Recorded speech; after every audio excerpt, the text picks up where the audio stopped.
Hey, Deborah. Hi, nice to meet you. Yeah, it's a pleasure. Yeah, are you guys in you're in the same room? We're in the same room. It's not a And you, problem. no, it's not a problem. The way I'm hearing your audio, I couldn't tell you were in the same room. So Cool. I, Where are I'm, you right now? I'm in Denver, Colorado. Nice. Yeah, I'm a little disappointed. I thought you both were going to do American accents to start. Well, we can make that happen. It's never too late. It's just for some reason that weird character's coming out. I don't know I who she like, is. I don't I know where like, she's come from. I like her. She seems fun. Yeah. Spent a long time in Long Island. Does she dance like this? Yes, actually. News me already.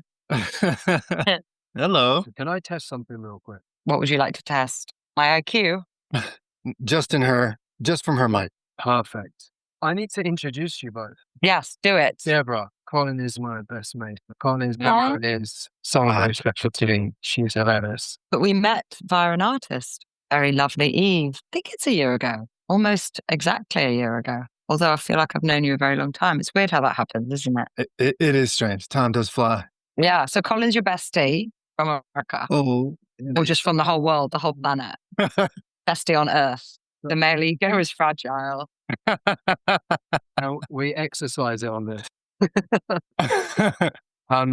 Colin is also very special to me. I met him during a challenging time when I moved to San Francisco, and this is 3 years in the making to get to this point, right? Because we both have a common thread where we are very inspired by creators and artists such as yourself, and it kind of touches upon like the teenage version of us who could have done a little bit of like mentoring and guidance on, hey, you want to be a performer? This is the route you're going to take. And so that's where this idea was conceived. I get it. Okay. So Colin, what do you do with your days? I rear children. Okay. How many? That's my main job. I have two young ones, almost 5 and 3. I do work for a living. I'm in So you've got to security. pay the bills. Well, good. So you're strong. I mean, you say that, but I do have some great bodyguard stories from when I was doing that, which we touched on a little bit in the last conversation as well. Oh, yes. Actually, Tom did tell me that you used to work for someone rather famous. Some ones. If you're ever in the States and really? you need a body man, give me a call. I'll take care of that for you. That's so good to know. Actually, weirdly, that came up recently. I was telling someone about my forthcoming show because I'm about to open a one-woman solo show. And because I'm Jewish and at the moment we're not that popular, she said to me, she goes, "You're worried." I went, "Worried about what?" So I don't get worried until obviously someone then plants the seed of fear into my brain and then I am worried. I was like, "What do you mean?" She goes, "Well, like when you're on stage and you're telling jokes and you're being so open and blatant about your identity," because obviously I do go into that because, write what you know. And I do that. I perform about my own self, obviously. That you're not worried that somebody might attack you. I was like, I wasn't. Now I'm thinking maybe I should think about it. I should think about security because this summer, like as in a few months ago, quite a few friends of mine who are Jewish performers were actually cancelled going to Edinburgh Fringe Festival. Because the venue, and this particular friend of mine has worked with them for years, never had a problem.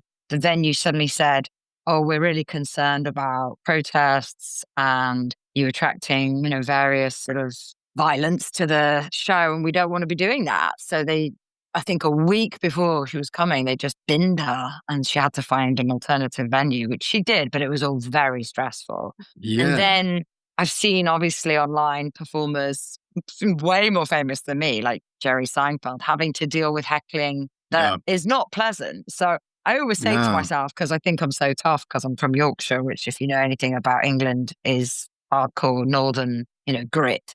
I think I can handle anything, but at the same time, maybe I can't. And then this woman who was getting me all scared in the first place said to me, "Maybe you should wear a vest." I was like, "What? Wear a bulletproof vest on stage?" I was like, "I could only do that if I made it like part of my costume." So now I'm thinking, go back, do a rewrite, put on a vest as part of the whole thing to do with, can we really protect ourselves from a shooter? That's some serious anxiety. Whoa. Serious anxiety, but that's what's happening though. It's happening in my community, man. I don't know if you're aware. Should I just keep talking? Stop me if I'm going on too much. No, please. There was an attack in Manchester at a synagogue. And Manchester is the city next door to where I was raised. I'm from Leeds. And Right. there's quite a strong Jewish community there. When I say strong, I don't mean in numbers, but, because we're quite small in numbers in the UK, but certainly vibrant. And Uh-huh. they were attacked in their place of worship on the holiest day of the year. So that was really unprecedented. So that sent absolute shockwaves throughout the entire community. So if you Wow. can't even go to pray without being attacked and killed, there were 2 deaths, then you start being really aware that maybe wearing your sort of Star of David or wearing sort of visible signs of your Judaism isn't such a safe thing to do. I won't be obviously bowing down to that fear because that's not my style. If anything, I'm going to double down on. I've actually just ordered a massive gold medallion necklace that's a big star. Like it's sort of, I just need a hairy chest to make it work. But it's really, really like gangster because I want to wear that on stage. So I'm the opposite. I'm not going to start becoming fearful. But at the same Yeah. time, there is a small practical voice inside my head that says, don't be an idiot. Maybe think about some security when you do venues. Like maybe think about who's going to come to the show. So there Yeah. you go. That's a brief thing of what's going on inside my mind right now. Lots of sort of opposing voices. Goodness. Yeah, well, that Star of David, maybe it'll stop a bullet as well. So it's You good. never know.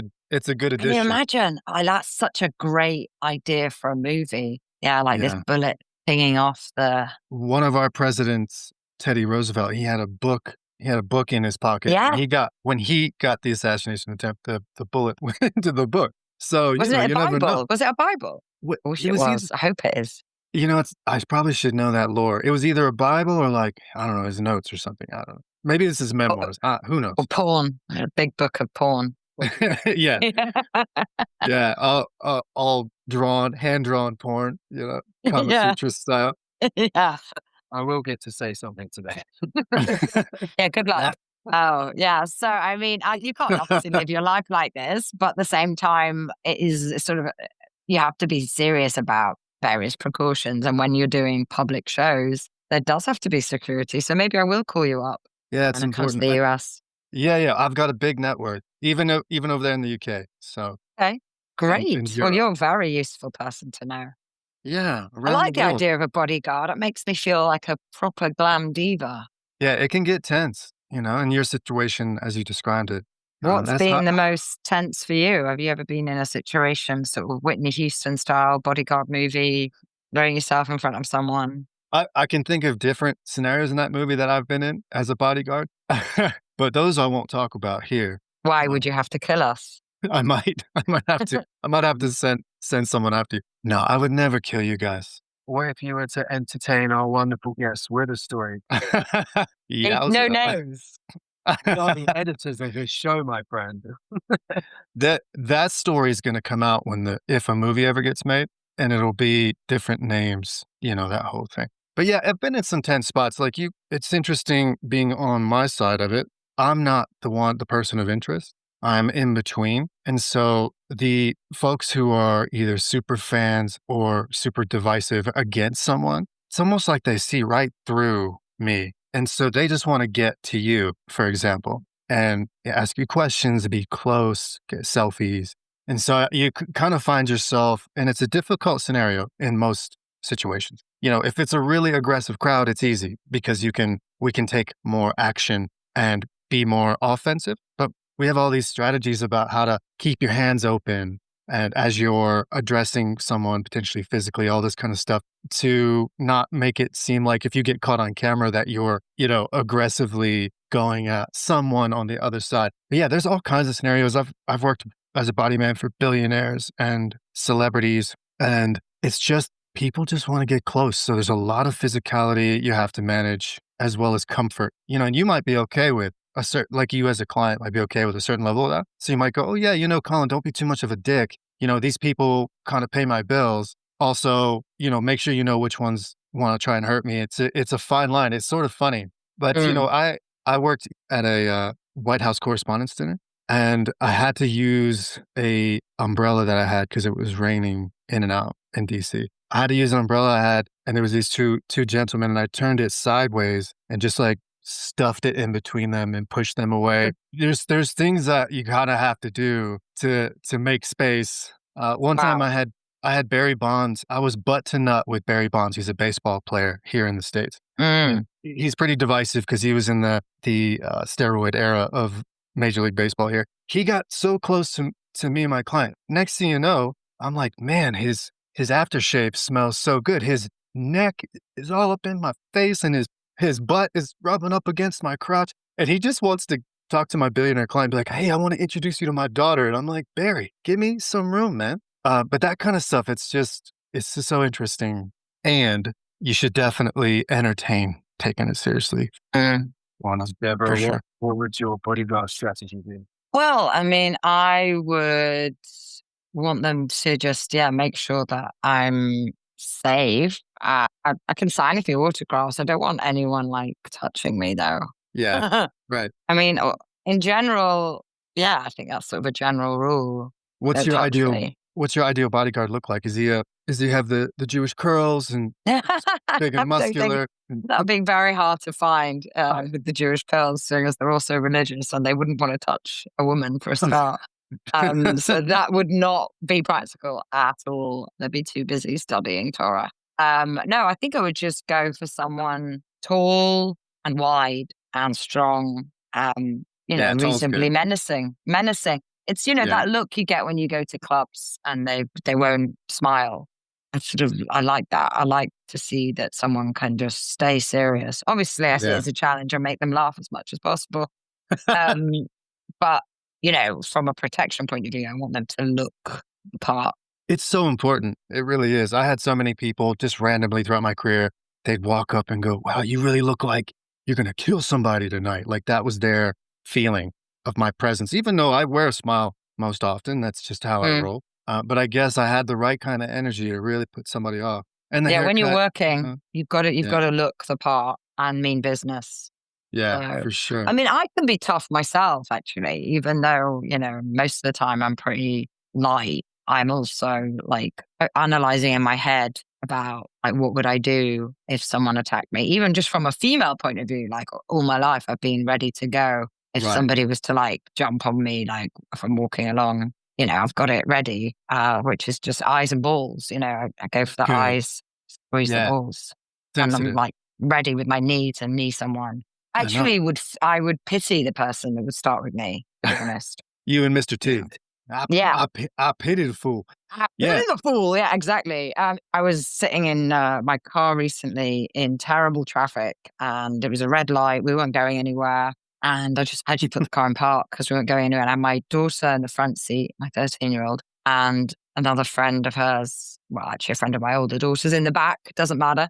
But they were just chilling. They're on the phone. And I just looked down at my phone for a second and looked up because the girl in the back went, Deborah, there's a man in front of the car filming us. And it was really scary. He was just standing there, this guy filming us. And I put the window down. I said, what are you doing? And I started filming him. Thought if he's going to film me, I'm going to film him. And he goes, you've been caught under the Road Traffic Act, blah, blah, blah. You will be getting a letter from the police in about a week's time because you have used your phone. It's illegal to use your phone. Expect 6 points on your license, or maybe even you'll get your license taken away. And I was like, what a What? dick. I said, who are you? What are you doing with your life? Goodbye. Anyway, I was a bit shaken up. The girls were very shaken up as well because it was such a, Yeah. like imposition on them. And it just felt like they were being violated by this freak on the road who was like a vigilante, basically. And so anyway, I carried on with what I had to do, went to Waitrose, which is a big supermarket here, got my shopping done and forgot about it. Until then, a week later, my husband opens the mail and the car is under his name.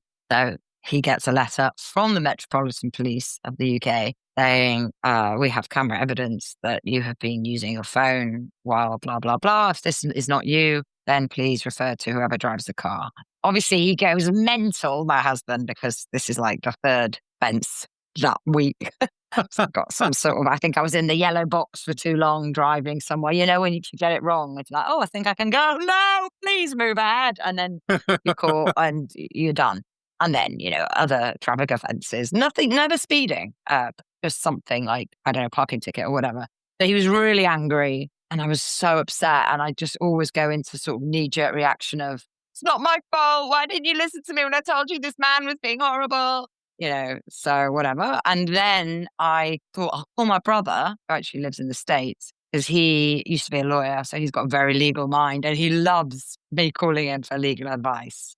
He's actually now an Uber driver. So, not the best lawyer in the world, but I still called him. And I said, can you give me some legal advice? He goes, right, I'd love to. Have you got any evidence? But he's from Yorkshire, he's still got a Yorkshire accent, even though he lives in Michigan. And I said, yeah, I sent him the evidence. I told him, and he said, right, what you need to do is get in touch with the police and tell them that you are entitled to a prosecution bundle.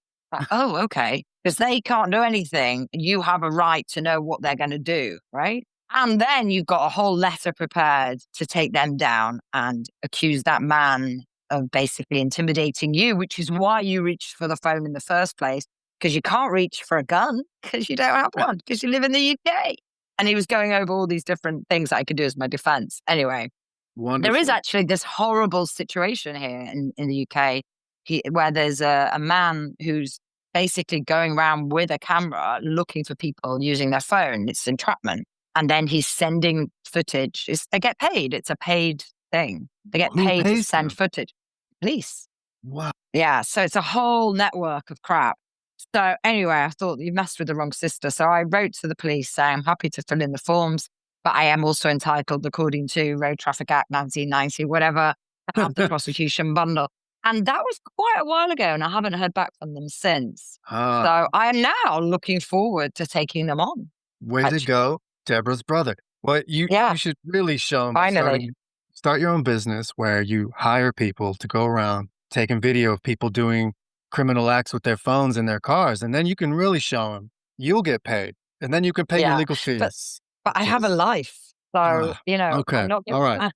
All right. I'm never going to do that. It's so boring. It's so sad that people are doing that with their lives. It's a busybody. So tragic. Yeah, it's tragic. No question. Do something good for the world, Go pick up some litter. Tommy, I hope you're listening. You can stop that business model idea you told me about. I'm enjoying the show. Just sit back and watching you guys. Yeah. So, things like that just really annoy me. Obviously, I haven't been using my phone at all ever since. Weirdly, I don't, because I connect it to the screen on my car, so I don't need to. But it was just that one moment of looking down, and he caught me. What a rascal. Yeah, such is life. You live and learn. Yeah, I mean, you got to keep that. Yeah. Well, this is good for your Yorkshire reputation, though, right? Living on the edge like this. Yeah, that's exactly true. Yeah, everybody be warned. Yeah, don't mess with me while I'm sitting in traffic on my way to a supermarket called Waitrose. Yeah, mind your business. Exactly. I really thought you were going to do a punchline at the end of that, where the guy in the front was your husband that you ended. That's how you met. Yeah, and then I left my husband and married the vigilante. Yeah, no, he was so no, never. Oh, I've got footage of him. He actually makes my skin crawl. Oh my God. You have such a unique way of telling a story, because you create, I just went on an emotional roller coaster over here. I felt like empathy at the start of the story, especially when you're talking about embracing for violence as a woman. So I'm like, shit, this is okay. And then you start making me laugh, and I'm like, what, am I allowed to laugh? Yeah, I mean, I suppose it's disarming to use humor. I got into an argument, actually. They always say, two Jews, three opinions. But in the synagogue recently, we actually had, because of going back to what I just told you about the Manchester attack, we had a little visit from our prime minister on the Sabbath. So it was a Saturday morning. I think, Keir Starmer, our prime minister, popped into synagogue to talk to us as a community, because it's actually his constituency is our synagogue. Okay. Because he wanted to see how we all felt, which was brave of him, because most people felt pretty bad and really upset.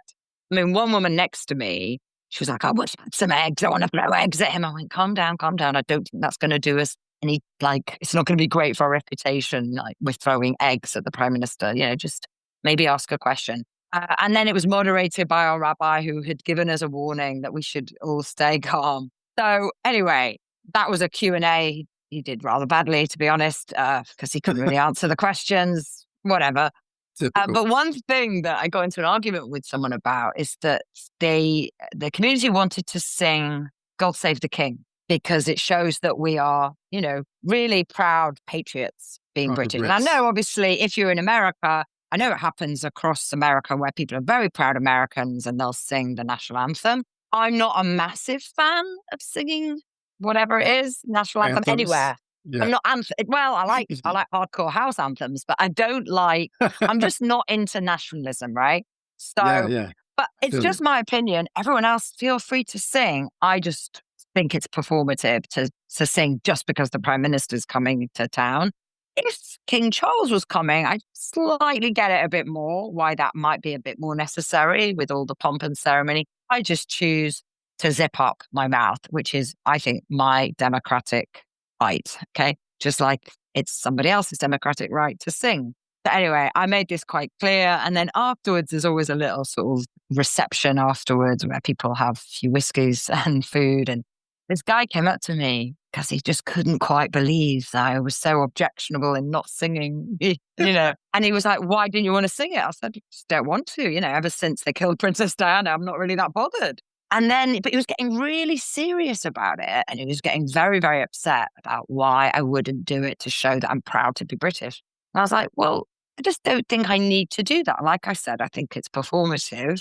And, I am proud to be British, but not all the time, to be honest. It's quite a weird thing to ask someone, are you proud to be from the country of your birth? I don't know. What does that even mean? It's a massive question.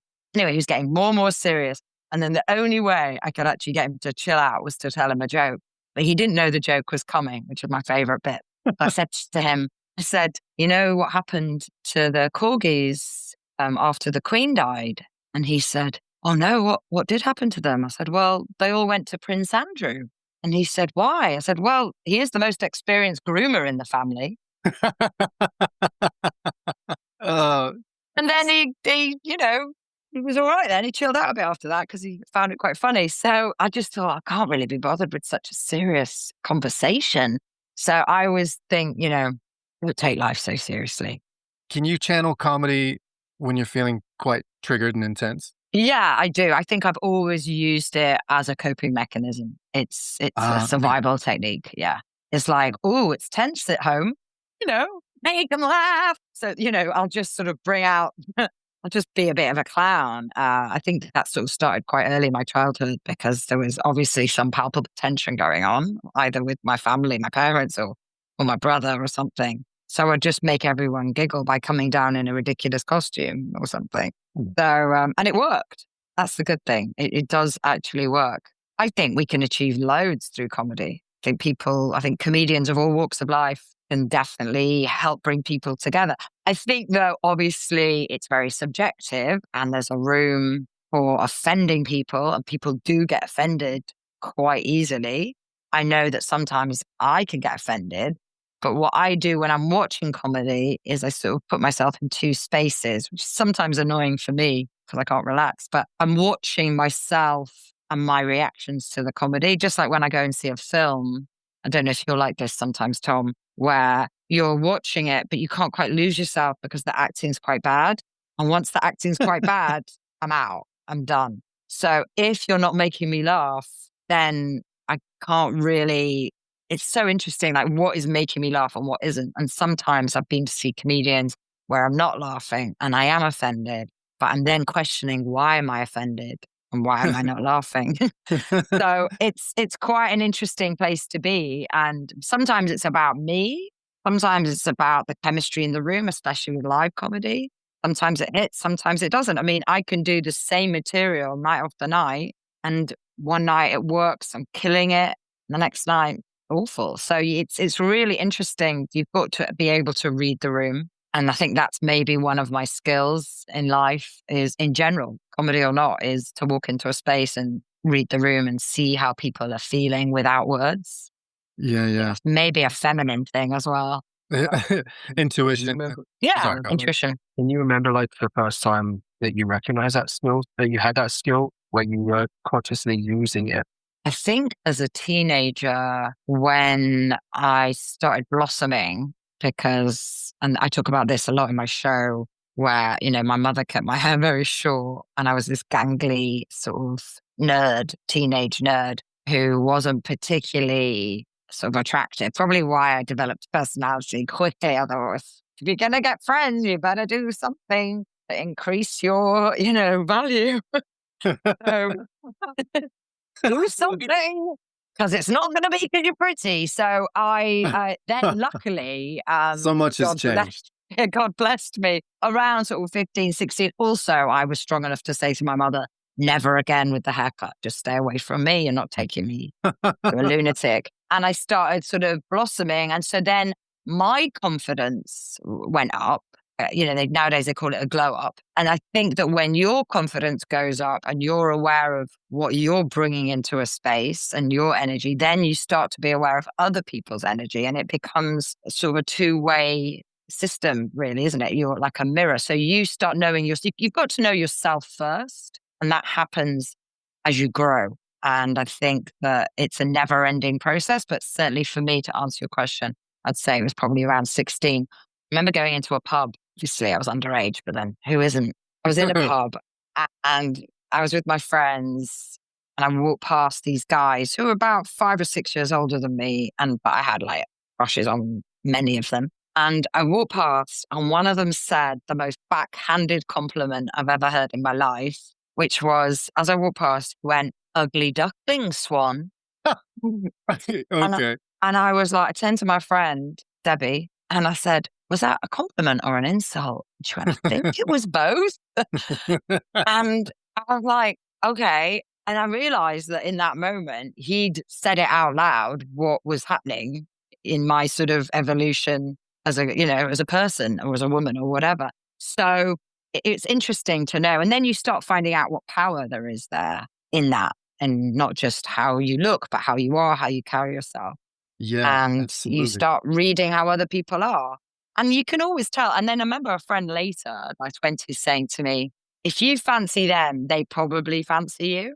It doesn't always work, by the way, but most of the time she's right. I was like, if I have a crush on someone, it's usually there is some feedback there. Unless I'm completely delulu, then it's, but usually it's true, I think. So yeah. Yeah, Hope that answers very your well. question. Yeah, I have so many questions. Write them down. That's what my mum says. So many things. Write a list, Debra. That's my mother's voice coming out there. You spoke a lot about the evolution and the growing up in your household with kind of what was going on. And you've also spoke about like the religious aspect. So when you look at those two different worlds, right? So you've got like the traditional aspect, and then you clearly had a fairly high state of awareness where you're consciously trying to make people laugh.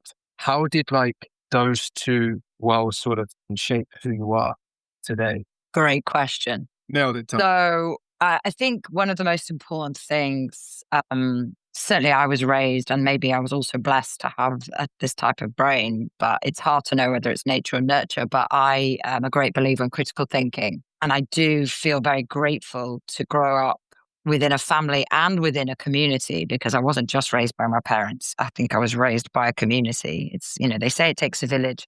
And I think Yeah, when ditto. you are Jewish as well, you really do feel that because everybody knows your business.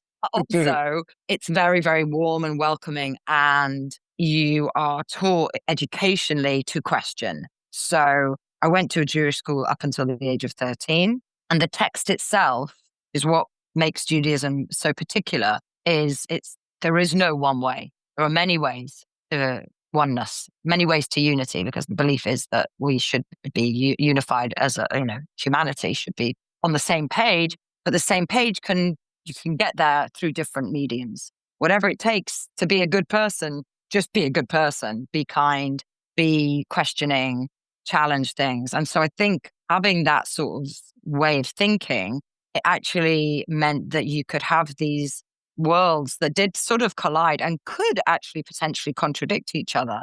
But I found a way of making it work so that, for example, even though I went to, and this is a malapropism, I think it's called that, modern orthodox. So I was raised modern orthodox. Now, obviously those two words don't necessarily go together, because orthodox is very old school patriarchal and modern is, me, the way I dress, I wear leggings, I don't cover my hair. And, I go out with a short skirt and I have a good time. I'm a modern woman. So how does feminism work with orthodoxy? And so I was given the opportunity to question that. And I was given the opportunity to have a voice. And so it's really important for me to pass that on for everyone. Is like, do you have a voice? Everybody should be able to have a voice. And so I was able to express myself and I was valued for that. And I was also involved with the educational side. So very early on, I started teaching younger kids. So people could see within my synagogue that I was a sort of a loudmouth, and they sort of encouraged me to lead the younger kids, the children's service, and sort of the younger ones. They loved it when an 11-year-old or 12-year-old, and I was so tall anyway. I was like, oh, people think I'm older than I am anyway. So I used to teach the kids, and I love teaching kids because they're just so fun. And like, really, if you're in touch with your inner child, and I think that's a really important thing to remember, especially when you're acting, is that you stay curious about the world and you stay optimistic. And children are naturally, unless they've been through something, optimistic and fun and creative. So my creativity really happened within the synagogue structure because there was so much going on to do with performing that I could express myself. There was a Hanukkah pantomime I was involved with. There was another festival where you dress up and you express yourself that way. And so it wasn't just the text, it was also in practice as well. And all the food as well. The food had so much symbolism, and it's designed to really encourage children. I mean, I'm teaching someone right now who's based in LA. I'm teaching her bat mitzvah. And I said to her, what made you want to do this? Because very much her choice, because she doesn't even have Jewish parents.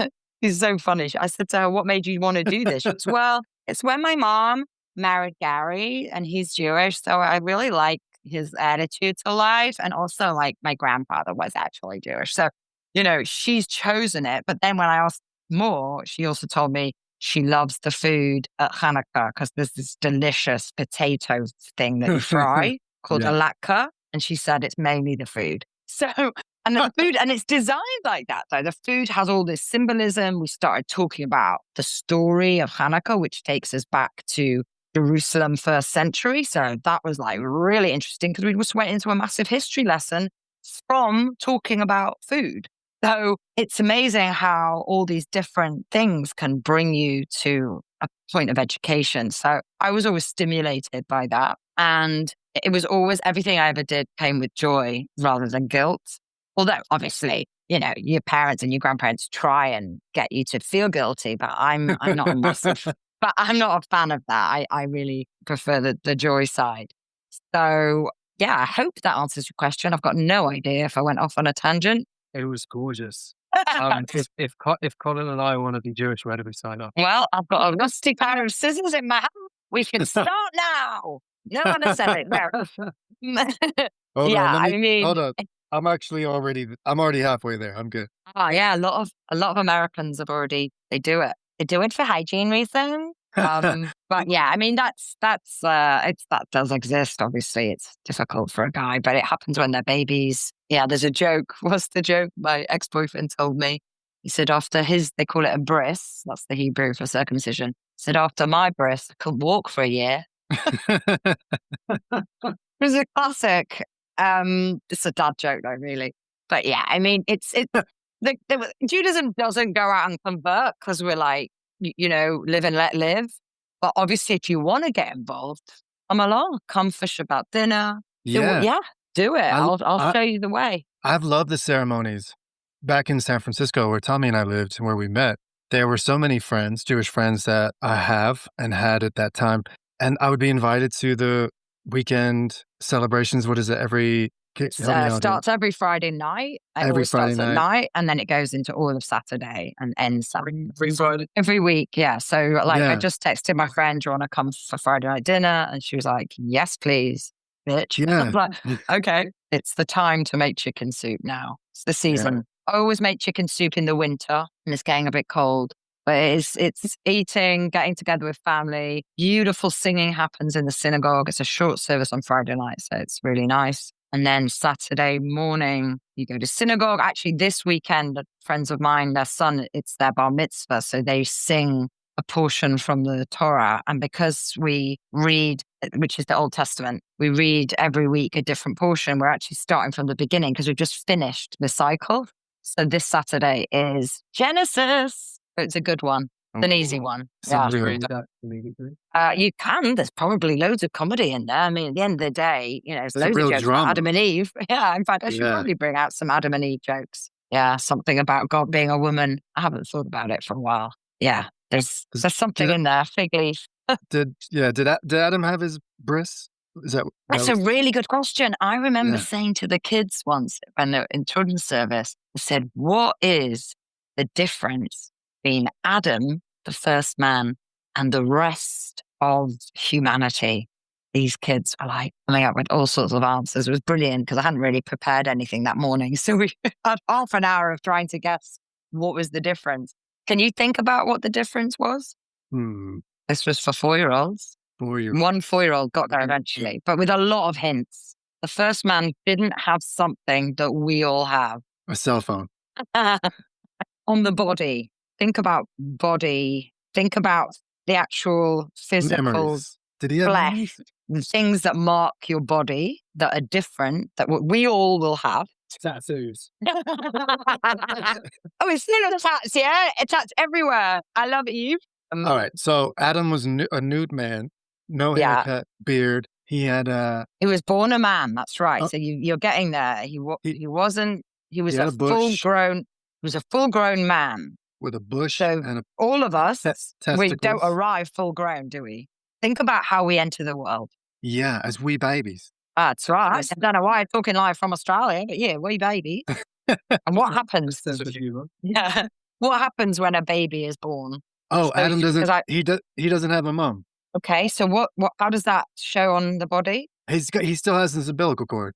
No, he has no umbilical. There is no umbilical cord, so he has no belly button. No belly button. Oh, Wow, right? Wow. Wait, so if I'm asking for a friend, Yeah. my friend doesn't have a belly button. That means that's that first man, isn't it? No Oh, belly man. button. Think about it. If you've got no belly button, but everyone has a belly button because everyone came from the cord. The cord gets cut. Wow, that's clever. Isn't that interesting? Is that written? Is that a written? Well, no, Or is it I haven't implied? found it. It's just I just something. It's the sort of thing I think about. You've just gone inside my brain. So I remember learning it ages ago. I don't know where that came from. Probably some rabbi coming to That's school doing so some funny. riddle with us. But yeah, it's interesting, right? Everything's symbolic, so nothing should ever be read Right. literally. So if it Right. says, Right. God made the world in 6 days and rested on the seventh, in the actual Hebrew, the word for day, which is yom, can be interpreted in a different way. What is a day? Was a day millennia? Like what is that time? And also, Sure. time is a construct. So there's all these things when you could go into the text, and there's just so many amazing things that you can come from analyzing a text. And I just love reading all the different philosophical interpretations on everything. I really Yeah. enjoy that. So, because otherwise it's just basic. And I think when things are basic, it's not really that interesting. And I think that when you can get a story from it and you get messages for life, it means that you've got like a way of living really that's sort of cool and has meaning. Yeah, well, that's the Because- invention of the story is for that, right? It's like Yeah. you pass And on. I suppose I'm good at storytelling for a reason. And I think that's something that's been handed down to me in the DNA. Yeah, how often do you do that belly button bit in your comedy? I haven't actually mentioned it once. This is the first time I've just remembered it. Have to work on it. I need to think about how I weave that in. My problem right now is I've got too much material. Because I also have 3 daughters Ooh. and a husband that, winds me up. So I've got so much material. A longer show is required. Yeah, exactly. I think so, like with the belly button thing, that's a lot of audience tension and interaction. Yeah. You probably have to perform a lot of characters to entertain them while they think about it, maybe. Yeah. Like all the Yeah. kids to perform all the kids. Yeah. I mean, I need to, I don't even remember how I used to teach that. I think I was just sort of filling in time. And a lot of the time, especially because on Saturdays, you're not meant to work and you're not meant to write anything down, it would just be pure improv. And then I'd forget it. Living for the It's- moment. Yeah, exactly. And nowadays, I was like, I better write things down. In fact, after this, I will be writing things down. So, yeah. Well, thank God you've recorded it. Yeah, we got it. You're very welcome. Were there any like stories that you felt like you were or were not allowed to talk about, where that creativity and tradition coexist? Yeah, I mean, I think it was only later in life that I could talk dirty. I think Mm. sexuality Naughty. was a bit naughty, and I sort of went along with that, or I just didn't really talk about it. You know, my mum, my daughters talk about everything. Sometimes it's too much information. I'm like, I don't really need to know that, actually, darling. Good, your body, your choice. That's wonderful. But they do come to me, and that's great. And obviously, it's healthier. Sometimes I have to sort of go in a corner and take myself off. But I wasn't raised with that sort of openness. And there was because of the traditional values, I was expected to wait until I was married before I took company with my virginity. It didn't happen. So I did try very, very hard. I did try. I remember, when I did start dating, I was like, no, I can't do that. I can't do that. Get off. I remember doing that quite a lot and then wondering why they dumped me. I was like, why is it over? And they're like, well, you're not putting out. I don't know why I'm speaking like that. Like, nobody spoke like that in Leeds. So there was that tension. But actually it protected me in a way because I wasn't mentally or emotionally ready either. That although everybody around me was sleeping with everyone and I was sort of curious, I really wasn't ready at 18, actually. And I needed to be away from home and leave the space of the house and the home and go to university and be away and make my own decisions. So certain things made sense when I left home and work it out for myself. So only later could I start embracing those sort of like personal stories, because then it was too embarrassing. But as I've got older, I'm less embarrassed. And as a comedian, you've got to have a very high embarrassment threshold. Yeah, my kids find me cringe, obviously. They're like, that's gross. Please don't talk about it. You're hideous. Please don't talk about it. I think over the years, I remember I started off acting, and the blessing of being an actor is that you can hide yourself behind a script, behind a character, and you obviously put yourself into the role, but it's someone else's words, someone else's script, although I did write my own. But I could hide behind a character. Even when I was writing my own plays, my own shows, I could say things with more ease through a character's mouth. So I wrote a play in 2014 called Mancunian Rhapsody, which was actually based on a documentary I saw called Strictly Kosher. And it was a documentary actually about Jewish people in Manchester, funnily enough. I watched it and I thought it was hilarious. That was my reaction. But my mother called me. She goes, it's so embarrassing. We don't need more anti-Semites. They're going to hate us even more. I'm like, Mum, don't worry about it. I was like, it's actually really funny. She goes, I don't find it funny. I find it awful. And I remember thinking, isn't it funny how she reacted like that? But I'm thinking, God, there's so much humor in these characters. And so I immediately, almost like a download, started writing these characters based on this documentary. It was almost verbatim as well. Like I would go back to the documentary, write everything this character said, like exactly. And then suddenly it turned into a musical. And I created this character who was a religious Jewish woman from Manchester called Rifki. And she had a secret guilty pleasure, didn't tell anyone. She was obsessed with Freddie Mercury music.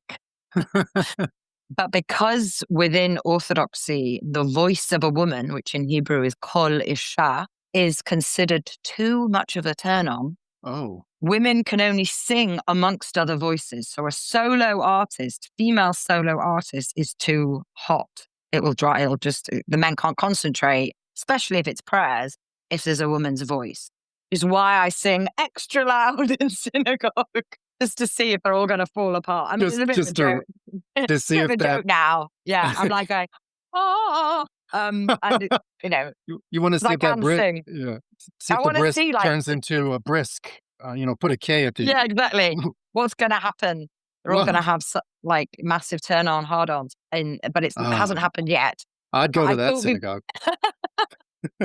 Anyway, I created this character and I was able to then express all these different thoughts, these subversive thoughts, I suppose, through this character who talks about to the audience. She says, Brilliant. not allowed to sing. So I sing in the privacy of my own home. And then I'll go into song, whatever song it is, and I change the lyrics to match the story. And it would be a story about how son was getting married. And it was a setup. It was a map, because often that happens within the religious worlds where they get a matchmaker. It was this show, and it was a funny show, and I took it to Edinburgh. And that was my way of expressing, like, I suppose it's social commentary.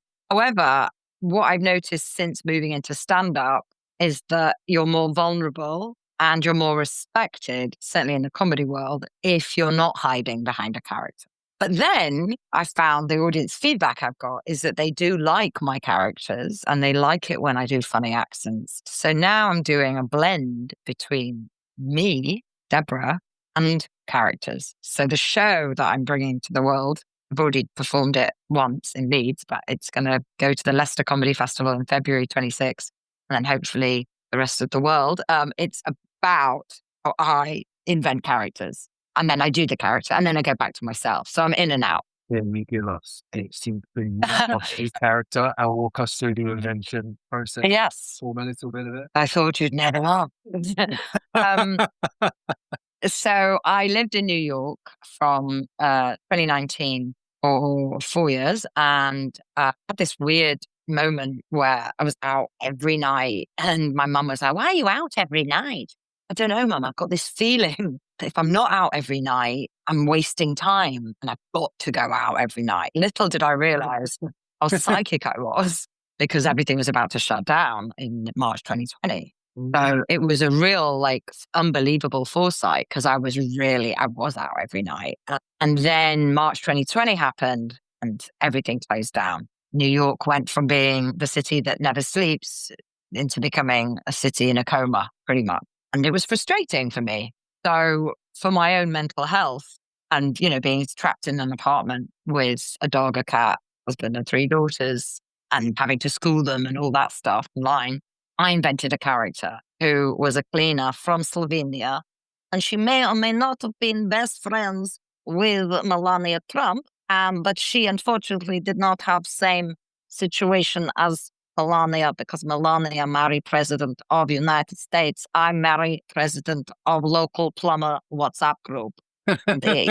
My name is Nadia Dudorov, and I clean for very rich people in apartments. And I am cleaning now, but they want me to wear a mask. As the man who I work for he doesn't want me to wear a mask because of COVID. He just wants me to wear a mask all the time, because he doesn't want to look at my face. I find that rude. It is because I have a very big mole on my chin. I'm saving up money to get it removed. So that's an example of one of my characters, Nadia. And I did a lot of TikToks during this time where I would just be here. I'd walk into my daughter's bedroom dressed fully as her, and my daughter would be like, "What the fuck are you doing? Get out." I'm like, "Yes, I will now pick up all your disgusting tampons from floor. Sorry, please, I leave." So, I would do that just for my own sense of, I don't know, humor. Hey, Yeah, just for sense you. of play. I make Brilliant. myself laugh. And if I'm making myself laugh, then I'm good to go, really. Winning. Yeah. And if someone else finds it funny, bonus. So I introduced the cleaner during the show. And there's another character I've invented who's a bit of a piss take of a certain actress, an English actress. My character is called Fawn Drench. And the Dame. I get it. yeah, you might get it because you're I get it. American. The Do Dame you? Judy. Yeah. Oh, well. Almost. It's a play on words. Fawn rhymes with dawn, and Drent rhymes with French. So my character is called Fawn Drent. Oh, okay. And there is quite a famous actress called Dawn French. And I'm sort of For real? being her. Yeah. Which one's the real. bit? Dawn French is the real actor? Dawn French is a real actress. She's very loved in the UK. And Fawn Drench is a fictional character I've made up who no one's ever heard of. Seems to be, yeah. So if I can get it all in, but I've only got an hour, so it's, as you can tell, there's a lot to pack in. So I don't know if I'm going to drop her. You have to. That's the thing. You have to play around with characters and decide if you're going to keep. But you always have to do it. I remember working with my friend who now lives in LA, Claudia Schulte. She directed a film I made back in 2009. It was a spoof documentary about a wannabe Jewish actress who had no talent. Oh, where do I get my inspiration from? And we created this 90-minute film, which was so much fun. But she always said to me, don't edit before you write. So I was like, what are you talking about? Because I would like come out with an idea and then I go, oh no, but that sounds too expensive. So we probably can't do that. And she would tell me off and say, no, flesh it out. Like you might have something. And if you're editing too early, you don't know what gem you may have lost. So it's always a good idea to take risks and go for it. And it doesn't matter if it fails. And I think that's something that stand-ups taught me, is that it doesn't matter if it fails. Sometimes failing can be the best thing that ever happens. And people will laugh because you've dropped something or you can't use a mic properly and it looks like you're actually giving a blowjob to the mic, which happened to me once. So even though that was me failing to use a mic, it did actually succeed in making people laugh. So all of these things are useful lessons. Indeed. Yeah, it's good wisdom. Thank you. I was just thinking as well that, and you've given a lot of advice, a lot of wisdom through your answers, which is profound. You mentioned failure. Yeah. Can you give us a little bit of an arc in that, like whether it be as an actress or as a comedian? Like, was there a moment where it was really, really, really difficult and you hit a low, maybe, or there was like a Big time, yeah, absolutely. I was always sort of used to doing well at school and getting A's, so it was, although I worked hard for it, but getting into Oxford University was a big deal. And so my trajectory was working because, oh, that's where actors go. I'll just act loads. And I was, acting as I dreamt of. And then I thought, right, I better go to drama school. So I got into a really fantastic drama school. And the dream was to become a classical actress. So I did classical acting at Lambda. But then I did experience, mainly through the teachers, telling me, and I believed it, that's the problem, that I wouldn't make it until I was older. And they were telling me this at 21, and that I would never play the ingenue because I was tall, which was such a weird thing to say, but it's sort of true. Like, tall women in general are not cast as much as shorter women. And that's why I always loved Diane Keaton, RIP, because she was clearly taller than a lot of the men that she played opposite. But I was told this, and they sort of break you down a lot of drama school, like they break down your character. But I still enjoyed drama school. But then afterwards, it didn't go according to plan in my mind, because I thought it's going to be a breeze. I'll get an agent, I'll go for auditions, I'll get parts. And that did happen for a while. I did immediately get a part with the English Shakespeare Company, which was a theatrical traveling company. And we did some reasonably good stuff. It wasn't high end, but it was a good thing to start with. And then I realized my agent wasn't very good and I wasn't getting any auditions and I was grafting and I wasn't getting the opportunities. That was the thing. I was like, where are the opportunities and why am I not getting them? And I started questioning myself because, you do this anyway as a woman, but more so in the industry of acting. Do I look right? Am I pretty enough? The word enough started popping up. Am I natural enough? What do I need to do to be enough? And it was very difficult because I wasn't, in my mind and also in reality of not getting parts, enough. And so you'd start taking it very personally. And it annoyed me. And luckily, anger is a really useful energy for fueling action. So I started then, writing. Yeah, because I started seeing around me, reality TV was starting to become a thing in the early 2000s and pop groups were starting to form. People were becoming famous. I mean, now it's exploded on another level, obviously, because of TikTok. But certainly before all that, I was seeing around me that it didn't take much talent to do well, or at least my perception of it was that you didn't need to be that talented to become famous. In fact, if anything, what was happening is people were pursuing fame rather than the craft. And I was always interested in the craft of acting. I just wanted to act. I didn't care about fame. But then I saw the equation was if you're famous, you get more parts. What sells a show? Bums on seats. Oh, someone famous is in the lead. Can they act? Well, probably, maybe, not always. But fame was definitely a pursuit. And it wasn't making me happy that I didn't want to be going after fame. it certainly wasn't something I wanted initially.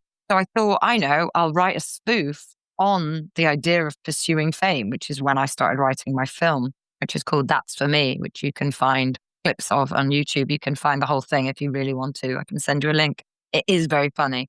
And I play a character that I invented called Zara Zimmerman.